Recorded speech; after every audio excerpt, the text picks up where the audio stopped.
ஒருவேளை பாட்டாளி மக்கள் கட்சிக்கு இந்த முறை அவங்க மறைமுகமாக வந்து ஆதரவு கொடுத்தாங்க அப்படின்னா 26ல் அவங்களோட கூட்டணிக்கு ஒரு கணக்குக்கான ஒரு பேச்சுவார்த்தையை துவங்குவதற்கான சாத்தியக்கூறு இருக்குன்னு அதிமுக நம்புவதாக ஒரு பேச்சு இருக்கு. இந்த பிஜேபி கூட்டணியை கூட பாட்டாளி மக்கள் கட்சியின் தலைவர் நிறுவனர் டாக்டர் ராமதாஸ் விரும்பல. ஒரு கட்சியோடு கூட்டணி செல்லக்கூடாது என்பதற்காக 200 கோடி ரூபாய் வாங்கியிருக்காங்க. ஒரு கட்சியோட கூட்டணி செல்வதற்காக 50 கோடி வாங்கியிருக்காங்க. ரெண்டுமே ஒரே கட்சி.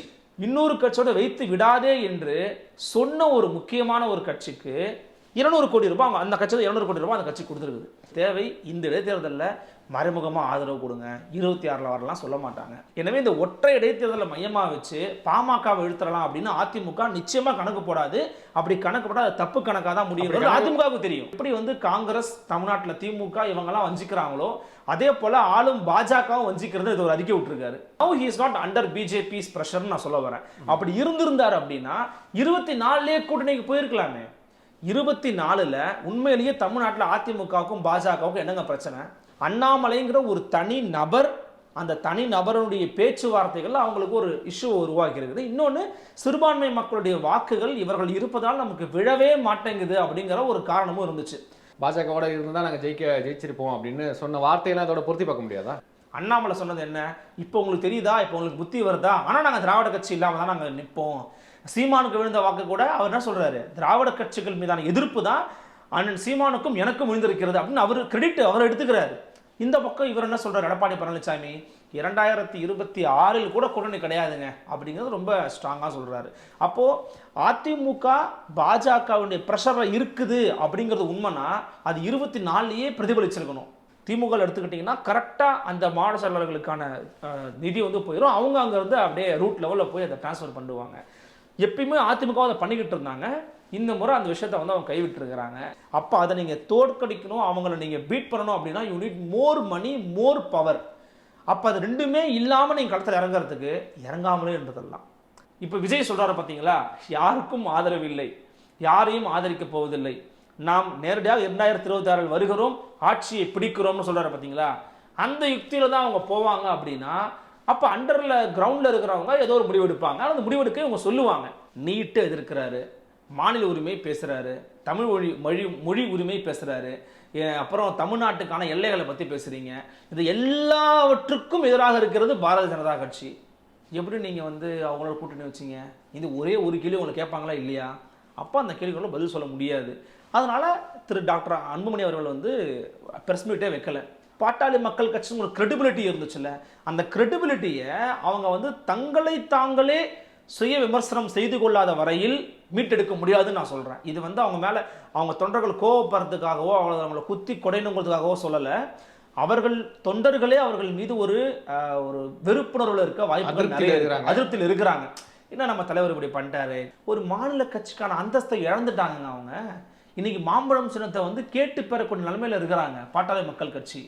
அப்போ நீங்கள் கட்சி வளர்ச்சி அப்படிங்கன்னா ஆட்சி வரும் போகும், அதான் மணி சொல்லுவார், ஆட்சி வரும் போகும், ஆனால் கட்சி நீங்கள் தான் இருக்கணும். 10 ஆண்டுகள் திமுக வந்து எப்படிங்க வந்து எதிர்கட்சியாக செயல்பட்டாங்க. இன்னொன்று நான் கவனித்தேன், ஊடகங்கள் எல்லாம் பார்க்க முடிஞ்சிச்சு, டிஎம்கே வெர்சஸ் பிஎம்கே அப்படின்னு தான் எல்லா ஊடகமே போடுறாங்க. இல்லை இன்னொரு கட்சி அங்கீகரிக்கப்பட்ட கட்சி நாம் தமிழர் கட்சி வந்து ஒரு மாநில கட்சி அங்கீகாரம் அந்த பேரை வந்து போட மறுக்கிறாங்க, அங்கீகாரத்தை இழந்துருச்சு. எஸ்.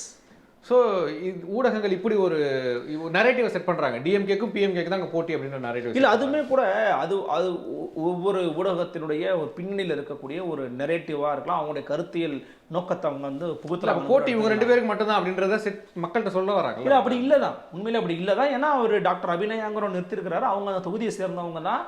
ஏற்கனவே இப்போ 24 நின்னவங்க தான், அவங்க வேற தர்மபுரியில் நின்னவங்க தான் டாக்டர் அன்புமணி. இல்லை, ஒரு அங்கீகரிக்கப்பட்ட கட்சியை ஒரு செய்தி நிறுவனம் புறக்கணிக்க முடியாதுல்ல, புறக்கணிக்க கூடாது. ஆக்சுவலி அப்படி புறக்கணிக்கிறாங்க அப்படின்னா அதில் ஒன்று அவங்க மீதான வெறுப்புணர்வு இருக்கணும், அல்லது அவர்களுடைய அஜெண்டாவாக இருக்கணும். 2ல் ஏதாவது ஒன்றா தான் இருக்கணும். வணக்கம் அருண். வணக்கம் அருண், எப்படி இருக்கீங்க? நல்லா இருக்கு. நீங்கள் நல்லா இருக்கீங்களா? நல்லா இருக்கேன், மிக்க மகிழ்ச்சி.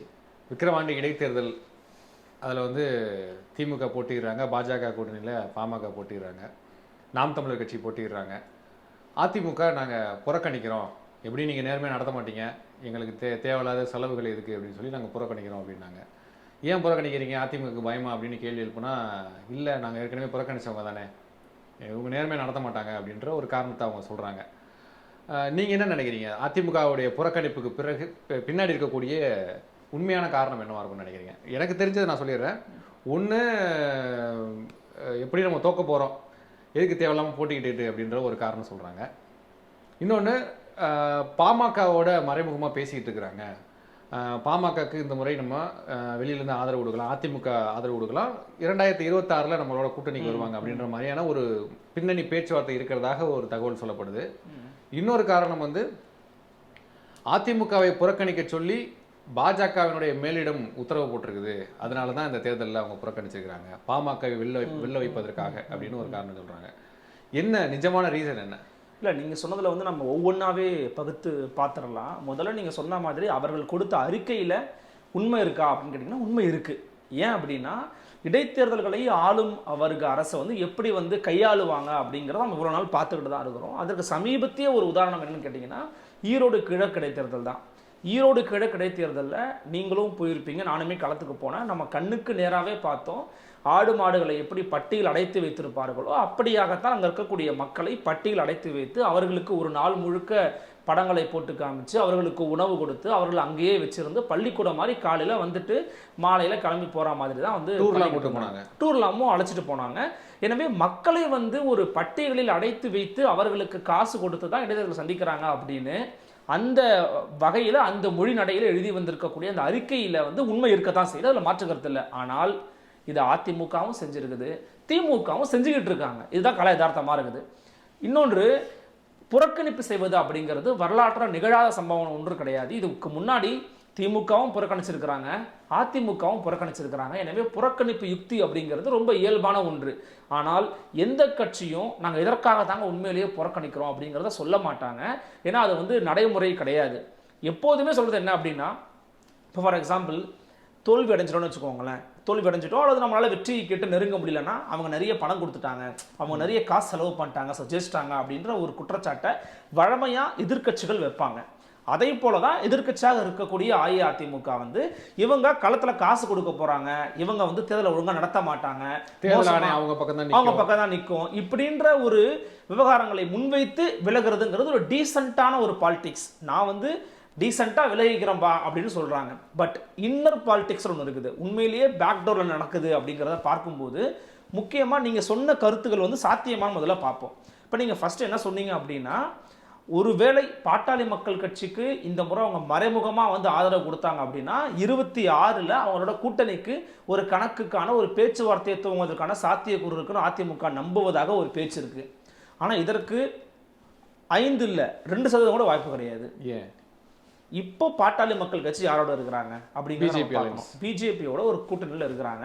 இந்த பிஜேபி கூட்டணியை கூட பாட்டாளி மக்கள் கட்சியின் தலைவர் நிறுவனர் டாக்டர் ராமதாஸ் விரும்பலை அப்படிங்கிற ஒரு செய்தி, ஒரு தகவல் வந்து கசிய விடப்பட்டிருக்குது. உண்மையும் அல்லது பொய் அப்படிங்கிறத நம்ம முழுமையாக சொல்லிட முடியாது. இன்னைக்கு பாஜக கூட்டணியில் இருக்கிறவங்க பாஜக கூட்டணிக்கு வருவதற்கு முன்னாடி எங்கெல்லாம் பேசிக்கிட்டு இருந்தாங்க நம்ம பார்த்தோம். அதிமுக கூட பேசிகிட்டு இருந்தாங்க, பிஜேபி கூட பேசிகிட்டு இருந்தாங்க. இன்னொரு உறுதிப்படுத்தப்படாத ஒரு தகவலை மூத்த பத்திரிகையாளர்கள் பல பேர் ஊடகங்களையே பேசியிருக்காங்க. ஒரு கட்சியோடு கூட்டணி செல்லக்கூடாது என்பதற்காக 200 கோடி ரூபாய் வாங்கியிருக்காங்க. ஒரு கட்சியோட கூட்டணி செல்வதற்காக 50 கோடி வாங்கியிருக்காங்க. ரெண்டுமே ஒரே கட்சி. இதை நான் உங்களுடைய பார்வைக்கு விட்டுறேன், நேர்கள் பார்வைக்கு விட்டுறேன். அப்படி ஒரு கட்சி தமிழ்நாட்டில் இருக்கிறது அப்படின்னு பல பத்திரிகையாளர்கள் வெளிப்படையாகவே வந்து பேசியிருந்தாங்க. நான் சொன்னதை போல தான் அவங்களுமே சொன்னாங்க, உங்களுடைய பார்வைக்கே விட்டுறேன். ஒரு கட்சியோட கூட்டணி வைக்கணும், அந்த கட்சிக்கு 50 கோடி வாங்கிட்டு கூட்டணி வச்சிருக்கிறாங்க. இன்னொரு கட்சியோட வைத்து விடாதே என்று சொன்ன ஒரு முக்கியமான ஒரு கட்சிக்கு 200 கோடி ரூபாய் அந்த கட்சியோட 200 கோடி ரூபாய் அந்த கட்சி கொடுத்துருக்குது. ஸோ இப்படியாக இருக்கக்கூடிய ஒரு கட்சியும் தமிழ்நாட்டில் இருக்குன்னு சொல்கிறாங்க. இது அப்படியே ஒரு பக்கமாக வச்சுருங்க. இப்போ பாட்டாளி மக்கள் கட்சிக்கு வாங்க. பாட்டாளி மக்கள் கட்சி அதிமுகவோடையும் பேச்சுவார்த்தை நடத்தியது, பாஜகவோடும் பேச்சுவார்த்தை நடத்தியது. இதன் காரணமாக பாஜகவுக்கு போச்சு அப்படிங்கிறத யாராவது சொல்ல முடியுமா? அது அவங்க கட்சியோட உரிமை, கட்சியோட உரிமை, விருப்பம் நினைச்சுக்கலாம். ஆனால் வெற்றி வாய்ப்பு அல்லது ஏற்கனவே இருக்கிற ஒரு இணக்கமான போக்கு அப்படின்னு யாரோட இருந்துச்சுன்னா அதிமுகவோட தான் இருந்துச்சு. ஏற்கனவே நீங்க எம்எல்ஏவே அதிமுகவோட இருந்து வந்தவங்க தான். அப்படி இருக்கும்போது அதிமுகவை நிராகரிச்சவங்க மீண்டும் அதிமுக வர வைக்கணும்னா அவர்களுக்கு தேவை இந்த இடைத்தேர்தலில் மறைமுகமாக ஆதரவு கொடுங்க, 26 வரலாம் சொல்ல மாட்டாங்க. அந்த அளவுக்கு சொல்லக்கூடிய அளவுக்கு இம்மெச்சூர்டான பாலிட்டிஷியன்ஸ் வந்து பாமகவிலையும் இல்லை, இப்படி ஆதரவு கொடுத்துட்டா பாமக நாளைக்கு நம்ம கிட்ட வந்துடும் நினைக்கக்கூடிய அளவுக்கு அவ்வளவு முதிர்ச்சியற்ற அரசியல்வாதிகள் வந்து அதிமுகவிலையும் கிடையாது. எனவே இந்த ஒற்றை இடைத்தேர்தலை மையமாக வச்சு பாமகவை இழுத்துறலாம் அப்படின்னு அதிமுக நிச்சயமா கணக்கு போடாது. அப்படி கணக்கு போட்டால் அது தப்பு கணக்காக தான் முடியும், அதிமுகவுக்கு தெரியும். அப்படி கணக்கு போட்டால் சிவி சண்முகம் ஒத்துக்கவே மாட்டார், அதுவும் ஒத்துக்க மாட்டார். அது ரொம்ப ரொம்ப முக்கியமான விஷயம். ரெண்டாவது, நீங்க இன்னொரு பாயிண்ட் என்ன சொன்னீங்க, இது ஒரு வாய்ப்பா இருக்கு, மேலிடம் உத்தரவு கொடுத்துருக்கு. அதிமுக வந்து இன்னைக்கு பாஜக ஒரு உத்தரவு போட்டு அதை கேட்க வேண்டிய நிர்பந்தத்துல இல்லை. அப்படி இருந்திருந்தது அப்படின்னா இப்போ ரீசெண்டாக கூட வந்து பார்த்தீங்கன்னா காவிரி விவகாரம் நினைக்கிறேன், ஐ திங்க் ஸோ, இந்த நீர் பிரச்சனை விவகாரத்தில் மேகதாது விவகாரத்தில் எப்படி வந்து காங்கிரஸ் தமிழ்நாட்டில் திமுக இவங்கெல்லாம் வஞ்சிக்கிறாங்களோ அதே போல் ஆளும் பாஜகவும் வஞ்சிக்கிறது இது ஒரு அறிக்கை விட்டுருக்காரு. இந்த அறிக்கைக்காகவே நான் அவரை தூக்கி கொண்டாடணும்னு சொல்ல வரல, ஆனால் but now he is not under BJP's ப்ரெஷர்னு நான் சொல்ல வரேன். அப்படி இருந்திருந்தார் அப்படின்னா 24 கூட்டணிக்கு போயிருக்கலாமே. 24 உண்மையிலேயே தமிழ்நாட்டில் அதிமுகவுக்கும் பாஜகவுக்கும் என்னங்க பிரச்சனை? ஒரு பிரச்சனையும் கிடையாது. அண்ணாமலைங்கிற ஒரு தனி நபர், அந்த தனி நபருடைய பேச்சுவார்த்தைகள் அவங்களுக்கு ஒரு இஷ்யூ உருவாக்கி இருக்குது. இன்னொன்று, சிறுபான்மை மக்களுடைய வாக்குகள் இவர்கள் இருப்பதால் நமக்கு விழவே மாட்டேங்குது அப்படிங்கிற ஒரு காரணமும் இருந்துச்சு. அது எட்ஜில் ரொம்ப நெருக்கத்தில் வந்து இவங்க விலகினதுனால அந்த வாக்குகளும் வரல அப்படிங்கிறது யதார்த்தமான உண்மை. லோக்சபா ரிசல்ட்டுக்கு பிறகு எஸ்பி வேலுமணி பேசுனதெல்லாம் நீங்கள் பார்த்துருப்பீங்க. பாஜகவோட இருந்தால் நாங்கள் ஜெயிச்சிருப்போம் அப்படின்னு சொன்ன வார்த்தையெல்லாம் அதோட பொருத்தி பார்க்க முடியாதா? இல்லை, அது நீங்கள் வந்து ஒரு கட்சிக்குள்ள பல பேருடைய பல மட்டங்களில் இருக்கக்கூடிய கருத்துக்கள் வந்து வெளிப்படுத்துதல் வந்து ரொம்ப இயல்பான ஒரு விஷயம் தான். அதில் தமிழிசை அம்மாவும் சொல்லியிருந்தாங்க, பாஜக சொல்லியிருந்தாங்க, இந்த பக்கம் வேலுமணி சொல்லுவார். ஆனால் அண்ணாமலை என்ன சொன்னார், எடப்பாடி என்ன சொன்னார், அதான் நம்ம ஃபைனல் ஸ்டேட்மெண்ட். அண்ணாமலை சொன்னது என்ன, இப்போ உங்களுக்கு தெரியுதா, இப்போ உங்களுக்கு புத்தி வருதா, ஆனால் நாங்கள் திராவிட கட்சி இல்லாமல் தான் நாங்கள் நிற்போம். சீமானுக்கு விழுந்த வாக்கு கூட அவர் என்ன சொல்கிறாரு, திராவிட கட்சிகள் மீதான எதிர்ப்பு தான் அண்ணன் சீமானுக்கும் எனக்கும் விழுந்திருக்கிறது அப்படின்னு அவர் கிரெடிட் அவர் எடுத்துக்கிறாரு. அப்போ திராவிட கட்சிகள் எதிர்ப்பு அப்படிங்கிற ஸ்டாண்டில் இன்னுமே அண்ணாமலை இருக்கிறதுனால அதிமுக நிச்சயமாக நிராகரிப்பார். இந்த பக்கம் இவர் என்ன சொல்கிறார், எடப்பாடி பழனிசாமி 2026 கூட கூட்டணி கிடையாதுங்க அப்படிங்கிறது ரொம்ப ஸ்ட்ராங்காக சொல்கிறாரு. அப்போது அதிமுக பாஜகவுடைய ப்ரெஷரில் இருக்குது அப்படிங்கிறது உண்மைனா அது 24 பிரதிபலிச்சிருக்கணும், அது பிரதிபலிக்கலை. அப்போ அவங்க ப்ரெஷரில் தான் இவங்க இந்த மூவ் எடுப்பாங்க, இந்த புறக்கணிச்சிருவாங்க அப்படிங்கிறதுலாம் ரொம்ப ரொம்ப எக்ஸ்ட்ரீமான ஒரு காரணமாக இருக்க முடியும். ரியல் ரீசன் அப்படிங்கிறதுக்குங்க எப்போதுமே பாலிடிக்ஸ் இஸ் அ கேம், அது ஒரு கேம். அந்த கேமுக்குள்ளே நீங்கள் வரணும்னா இன்னைக்கு இருக்கிற சிஸ்டம்குள்ளே உங்களுக்கு யூனிட் மணி, பணம் கண்டிப்பாக தேவை, பெரிய அளவிலான பணம் வந்து தேவை. ஒரு கூட்டத்தை நீங்கள் ஒட்டுமொத்தமாக கூட்டி காமிக்கணும்னா, அதுவும் இன்னைக்கு இருக்கிற காலகட்டத்தில், அதுவும் ஒரு திராவிட கட்சிக்கு கூட்டத்தை கூட்டணும் அப்படின்னா நிச்சயமாக உங்களுக்கு பணம் தேவை. அதிமுகவில் இன்னைக்கு அந்த தொகுதியினுடைய மாவட்ட செயலாளர் யார், சிவி சண்முகமாக இருக்கார். 2024 ஒரு பேச்சுவார்த்தை நடக்கிறது அஇஅதிமுகவுக்குள்ள. இந்த 2024 தேர்தலுக்கு தேர்தல் செலவுகளை எப்படி பார்க்கறது அப்படின்னு, தேர்தல் செலவுகளை பற்றி பேச்சுவார்த்தை நடக்கிற போது அந்தந்த மாவட்ட செயலாளர்கள் தான் அந்த தேர்தலுக்கான அந்த தொகுதிக்கான செலவை பார்க்கணும் அப்படிங்கிற ஒரு முடிவு ஒரு மனதாக எடுக்கப்படுகிறது. அதற்கு அனைவரும் ஒத்துழைப்பு தெரிவித்தாங்க. ஆனால் அப்படி தெரிவித்த காரணத்தினால்தான் சரியாக பெர்ஃபார்மன்ஸை பண்ண முடியலங்கிற ஒரு கிரிட்டிசிசம் அதிமுகக்குள்ள உருவாகி இருக்குது. ஏன்னா ஒவ்வொரு தொகுதியில் இருக்கிற மாவட்ட செயலாளராலையும் முழுமையாக தொகுதிக்கான செலவை பண்ண முடியாது. சில மாவட்ட செயலாளர்கிட்ட காசே இருக்காது, சில பேர் காசு வாங்க முடியாமல் இருந்திருப்பாங்க, சில பேர் வச்சுக்கிட்டே செலவழிக்காமல் இருப்பாங்க, டிஸ்ட்ரிபியூட்டே பண்ண மாட்டாங்க சில பேர். அப்போ மேலே இருந்து ஆர்டர் வந்து கீழே வரைக்கும் வந்துச்சுன்னா தான் அது கரெக்டாக போய் சேரும் அப்படிங்கிறத ரொம்ப யதார்த்தமான உண்மை. இதுக்கு பெஸ்ட் எக்ஸாம்பிள் டிஎம்கே தான். திமுக எடுத்துக்கிட்டிங்கன்னா கரெக்டாக அந்த மாவட்ட செயலாளர்களுக்கான நிதி வந்து போயிடும், அவங்க அங்கேருந்து அப்படியே ரூட் லெவலில் போய் அதை டிரான்ஸ்ஃபர் பண்ணுவாங்க. எப்பயுமே அதிமுக அதை பண்ணிக்கிட்டு இருந்தாங்க. இந்த முறை அந்த விஷயத்தை வந்து அவங்க கைவிட்டுருக்கிறாங்க. அப்போ 24 விட்டோம், சரி ஓகே, ஒரே ஒரு தொகுதி தானே. நீங்கள் சொன்ன மாதிரி புகழேந்தி, மறைந்த மரியாதைக்குரிய புகழேந்தி அவர்களுக்கும் அதிமுகவில் 2021 நின்ற முத்தமிழ் செல்வனுக்குமான வாக்கு வித்தியாசம் வந்து பார்த்தீங்கன்னா 9500 வாக்கு வித்தியாசத்தில் தான் அவர் வெற்றி பெறுறாரு. யாரு, புகழேந்தி வெற்றி பெறுறாரு. இன்னும் கொஞ்சம் கிளவரா ப்ளே பண்ணா அதிமுக ஜெயிக்க வெற்றி பெற வாய்ப்புகள் இருக்கு. இந்த ஆன்டி இன்கம்பன்சியை பத்தி பேசலாம், அல்லது திமுக பத்தி அங்க பேசலாம். இந்த மாதிரி பேசியிருந்தாங்க அப்படின்னா மேபி அவங்களுக்கு விழுந்திருக்க கூட வாய்ப்புகள் இருக்கு. குறிப்பா வன்னியர் பெல்ட் அப்படிங்கிறதுனால சிவி சண்முகத்தோட ரோல் வந்து ரொம்ப ஒரு மெயினான ஒரு ரோலா இருக்கும். அப்போ இப்போ அதிமுக வந்து ஒரு கன்சால்டடான ஓட் பர்சன்டேஜ் அவங்க வாங்குவதற்கான வாய்ப்புகள் நிறையவே இருக்குது. ஆனால் அந்த இடத்துல அதிமுக பின்வாங்கிறதுக்கான முக்கியமான ஒரு காரணமா 2026 நம்ம இந்த தேர்தல் நடக்குது, இதை பற்றி பேச ஒரு கூட்டம் போட்டிருக்கிறாங்க. அந்த கூட்டத்திலும் ஒரு மாஜி மினிஸ்டருக்கும் எடப்பாடிக்கும் ஒரு பேச்சுவார்த்தை நடக்குது. அந்த பேச்சுவார்த்தையில் சரி இந்த இடத்துக்கு யாருங்க செலவு பண்ணலாம் அப்படிங்கிற பேச்சுவார்த்தை போகும்போது இந்த இடைத்தேர்தலுக்கும் மாவட்ட செயலாளர் தான் செலவு பண்ணணும் அப்படிங்கிற ஒரு பேச்சு வந்திருக்குது. உடனடியாக சலசலப்புகளும் உருவாயிருக்குன்னு சொல்கிறாங்க. சலசலப்புகள் என்ன அப்படின்னா, எப்படிங்க 24 நாங்கள் செலவு பண்ணோம், 26 ஒரு தொகுதிக்காவது எதிர்க்கட்சி தலைவர் அப்படிங்கிற முறையில் முன்னாள் முதலமைச்சருங்கிற முறையில் நீங்கள் செலவு பண்ணுங்க அப்படிங்கிற ஒரு கோரிக்கை ரொம்ப வலிமையாக எழுந்திருக்குது. அந்த குரல் ரொம்ப ஓங்கி ஒழிச்சிருக்கிறதா சொல்கிறாங்க. ஆனால் அந்த குரலுக்கும் அவர் வந்து அடிபணியலை, செவிசாய்க்கலை, செவிமடுக்கலை. ஸோ நீங்கள் தாங்க செலவு பண்ணணும், மார்ச்சலாக செலவு பண்ணணும்னு சொன்ன உடனே தான் அந்த முடிவு எடுக்கப்படுகிறது. வேண்டாம், we will ignore it. செலவு பண்ண காசு இல்லாமல் நீங்கள் களத்தில் இறங்குனீங்க அப்படின்னா தோல்வி தான் மிஞ்சம். இது ஃபர்ஸ்ட் பாயிண்ட். ரெண்டாவது, டிஃபால்ட்டாகவே ஆளுங்கட்சி தான் எப்போதும் இடைத்தேர்தல்களில் வெற்றி பெறும் அப்படிங்கிறது எழுதப்படாத விதியாக இருக்கிறது. அப்போ அதை நீங்கள் தோற்கடிக்கணும், அவங்கள நீங்கள் பீட் பண்ணணும் அப்படின்னா you need more money, more power. அப்போ அது ரெண்டுமே இல்லாமல் நீங்கள் களத்தில் இறங்குறதுக்கு இறங்காமலே இருந்ததெல்லாம். இப்போ ரெண்டாவது விஷயம், அப்போ அதிமுகவோட ஓட்டு யாருக்கு போகும், எங்கே போய் டிரான்ஸ்ஃபர் ஆகணும்? நேற்று நீங்கள் முன்னாள் அமைச்சர் ஜெயக்குமாரோடைய ஒரு ப்ரெஸ் மீட்டில் ஒரு கேள்வி கேட்டிருந்தீங்க. அப்போ பயப்படுறீங்களான்னு கேட்டதுக்கு, நாங்கள் எதுக்குங்க பயப்படணும், எங்கள் தொண்டர்கள் வந்து ஏன் நோட்டா எதுக்கு இருக்கு அப்படின்னு கூட கேட்டாங்க. புறக்கணிப்பாங்க, நோட்டா போடுவாங்கன்னு. நீங்கள் பெரும்பாலும் புறக்கணிக்க வாய்ப்பு இல்லை. ஏன்னா அன்றைக்கி வந்து எல்லாரும் வீட்டில் உட்காந்து தூங்க மாட்டான், ஓட்டு போடணும்னு கண்டிப்பாக நினைப்பாங்க. ஃபார் எக்ஸாம்பிள், இந்தியாவில் 2024 ஒரு விஷயம் நடந்துச்சு. தொகுதி பேரை மறந்துட்டேன். காங்கிரஸ் கட்சிக்காரங்களுடைய வேட்பாளர் வந்து பிஜேபிக்காரங்க சம்திங் வாங்கிட்டு இருக்கிறாங்க. உடனடியாக அந்த எஜ்ஜில் நடந்ததன் காரணமாக உடனடியாக என்ன பண்ணிட்டாங்கன்னா, காங்கிரஸ்காரங்க எல்லாரும் நோட்டாவுக்கு போடுங்க பிரச்சாரம் பண்ணாங்க. நோட்டாவுக்கு 1.5 லட்சம் ஓட்டுக்கு மேலே விழுந்துச்சு. ஆமாம், பிஜேபிக்காரங்க வின் பண்ணாங்கிறது நினைக்கிறேன். எஸ். அப்போது அந்த யுக்தியை இவங்க கையில் எடுத்தாங்க, அதிமுக கையில் எடுக்குது, நோட்டாவுக்கு போய் போடுங்கன்னு. அதிமுக அந்த யுக்தியை கையில் எடுத்துச்சு அப்படின்னா, அதிமுக யாரின் கட்டுப்பாட்டிலும் இல்லை, அவர்கள் தன்னிச்சையாக சுயமாக முடிவுகள் எடுக்கிறார்கள், ஒரு முடிவுக்கு வரலாம். அப்படி இல்லாமல் இப்போ விஜய் சொல்கிறாரு பார்த்தீங்களா, யாருக்கும் ஆதரவு இல்லை, யாரையும் ஆதரிக்க போவதில்லை, நாம் நேரடியாக 2026 வருகிறோம், ஆட்சியை பிடிக்கிறோம்னு சொல்கிறாரு பார்த்தீங்களா, அந்த யுக்தியில் தான் அவங்க போவாங்க. அப்படின்னா அப்போ அண்டரில் கிரவுண்டில் இருக்கிறவங்க ஏதோ ஒரு முடிவு எடுப்பாங்க. அந்த முடிவெடுக்க இவங்க சொல்லுவாங்க, நீங்கள் இவங்களுக்கு போட்டுருங்க, இவங்களுக்கு போட்டுருங்க அப்படின்னு. ஆனால் அந்த அதிமுக ஓட்டு அப்படியே பாமகவுக்கு தான் போகும், அல்லது அப்படியே நாம் தமிழர் கட்சிக்கு தான் போகும் அப்படின்னு சொல்வதற்கான டேட்டாஸ் நம்மகிட்ட கிடையாது. ஏன்னா அவங்க எங்கே வேணால் போகலாம். அதில் இருக்கிற சாதிப்பற்று மிக்க நபர்கள் வந்து பாமகவுக்கு போடலாம், அல்லது அதிமுகவில் இருக்கக்கூடிய பாமகவும் திமுகவும் விரும்பாத நபர்கள் நாம் தமிழர் கட்சிக்கும் போடலாம்.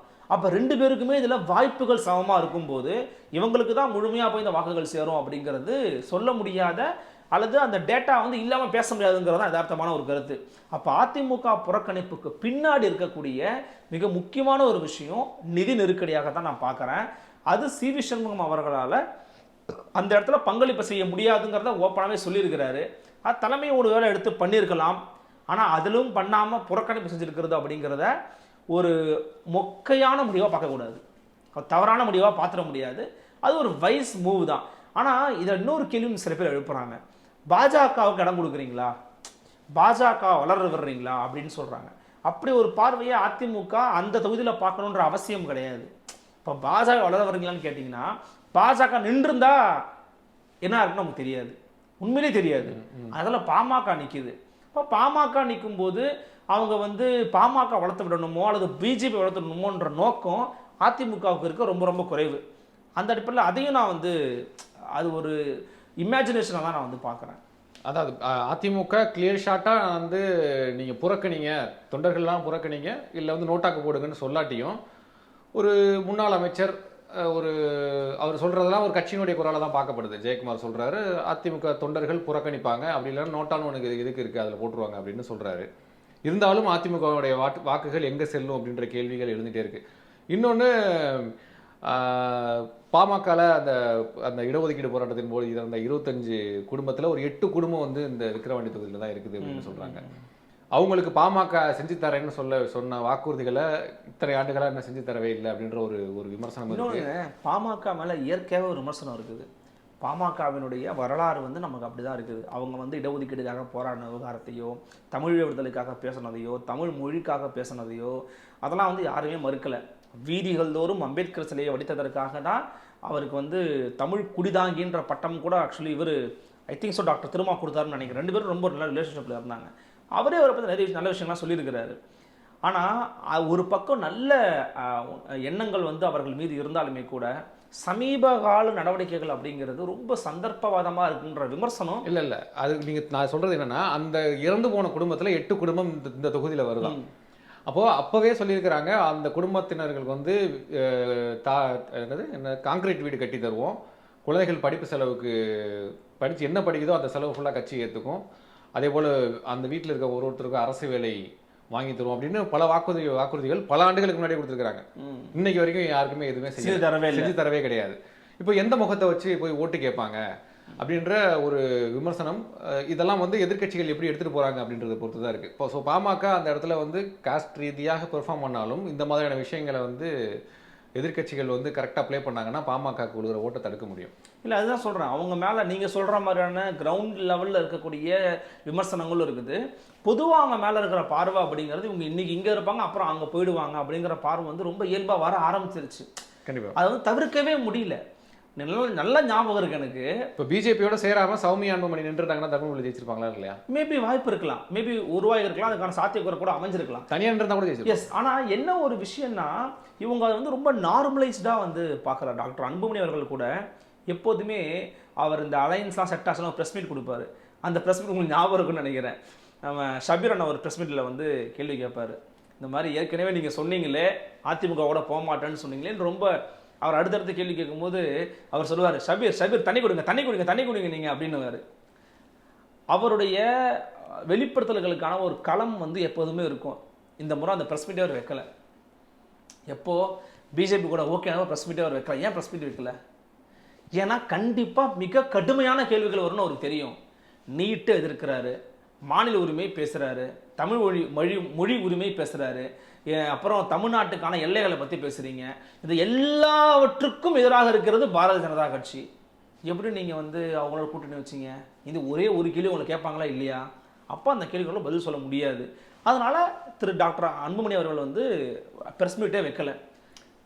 தமிழ் மாநில காங்கிரஸ் ப்ரெஸ் மீட் வச்சாரு. அதான் சொல்கிறேன். அவங்களாம் வந்து பேசுகிறாங்க. சரி, அவங்கள்ட்ட கூட உங்களால் என்னதான் நீங்கள் கேள்வி கேட்டாலும் தேசியத்தின் நலன் கருதி, இந்தியாவின் நலன் கருதி, மூப்பனார் ஐயாவின் வழிவையிலே, ஆனால் உண்மையிலேயே வந்து அவங்க தாங்க பதில் சொல்ல முடியாத ஒரு கட்சி.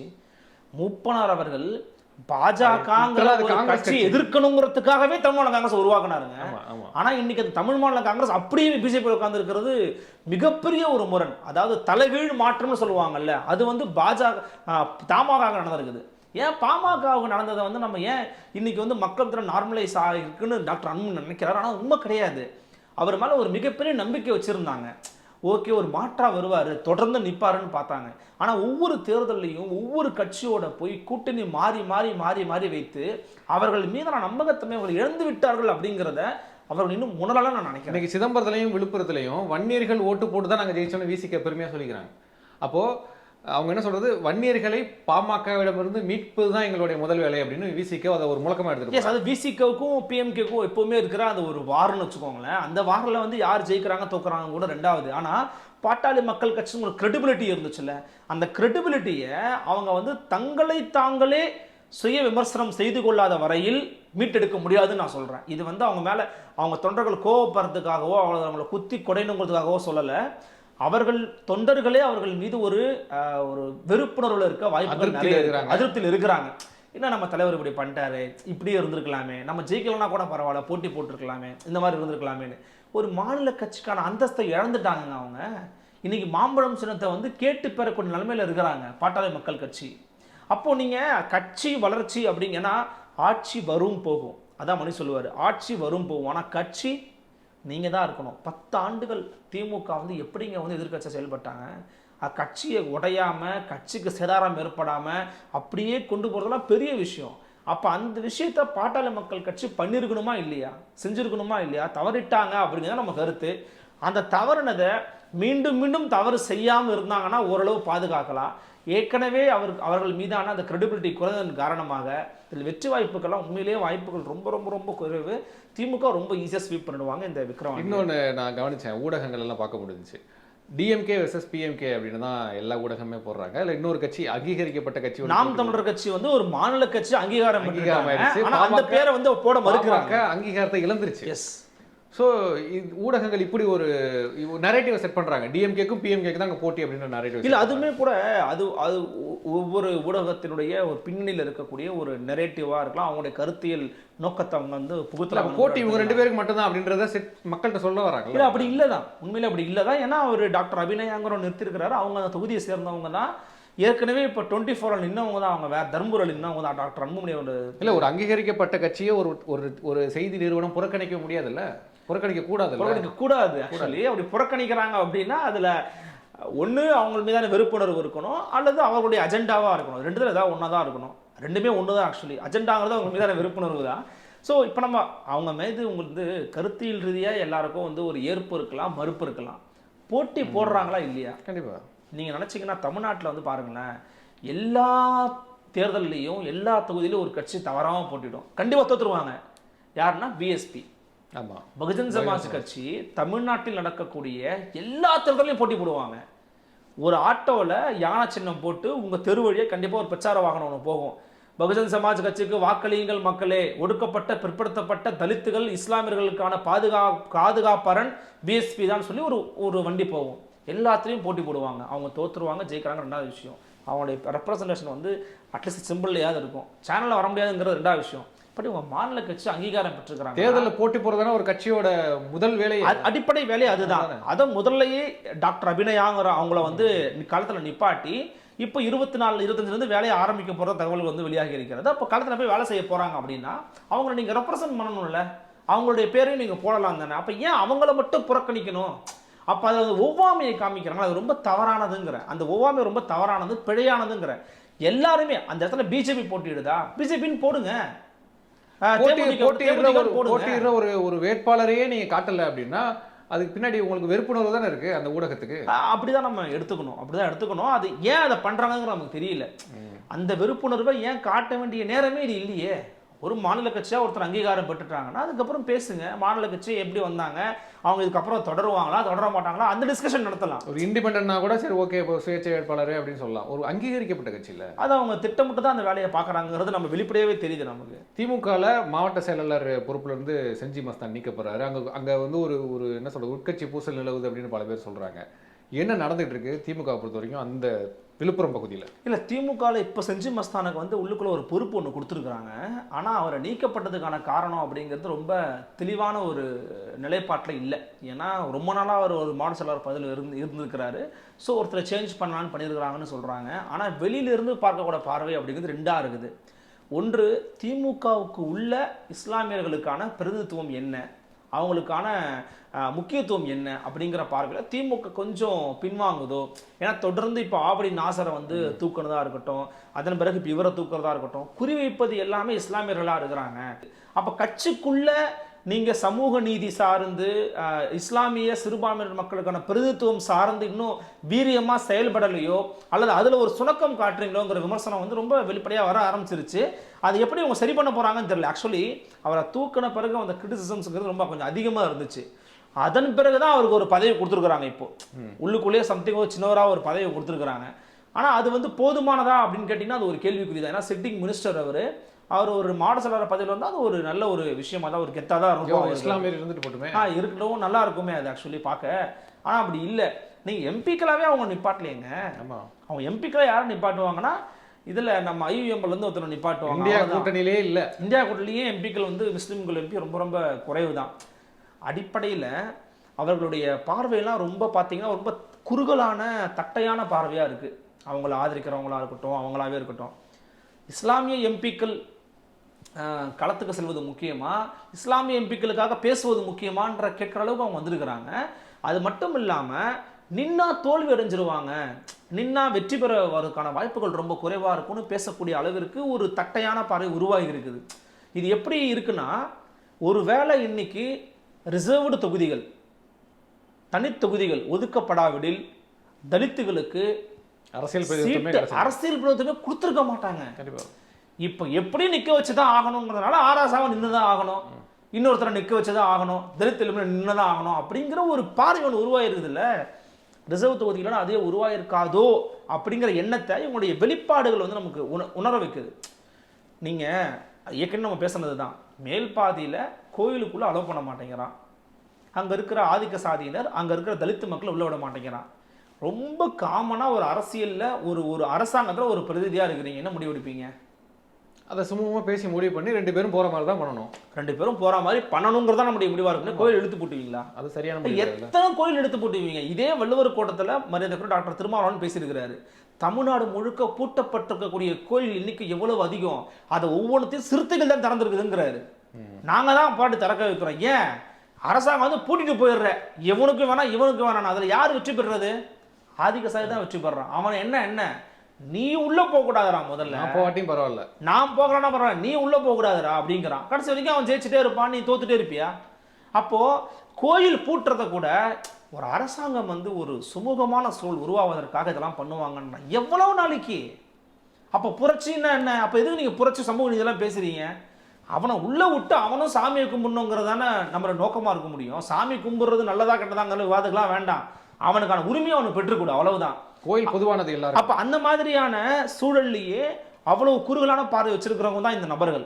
அவங்க என்ன பண்றாங்கன்னா, இஸ்லாமியர்களை வந்து நிற்க வைத்தால் வின்னபிலிட்டி கூட ஒரு கொஸ்டினா இருக்கும்னு. அப்ப அதுக்காக நிக்க வைக்கவே மாட்டீங்களா நீங்க? அவங்கள பெருத்துவ கொடுக்கவே மாட்டீங்களா நீங்க? இது என்ன பார்வை இது?